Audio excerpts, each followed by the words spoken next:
Judgement. அரசு குற்றம் செய்து கொண்டிருக்கிறாரு. தமிழக அரசு பாவம் செய்து கொண்டிருக்கிறாரு. மக்களை பாவம் செய்ய தூண்டுகிறது என்று ஒரு ஜட்ஜி அவர் தீர்ப்பு கூறியிருக்கிறார். இதுதான் உண்மை.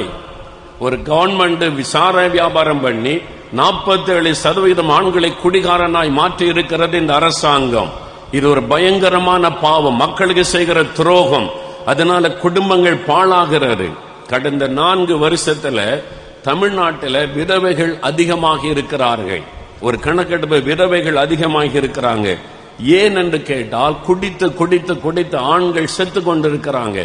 அதனால பெண்கள் விதவைகள் ஆகிறாங்க, பிள்ளைகள் தகப்பனற்றவர்கள் ஆகிறாங்க. இது தமிழகத்துக்கு ஆரோக்கியமானது அல்ல.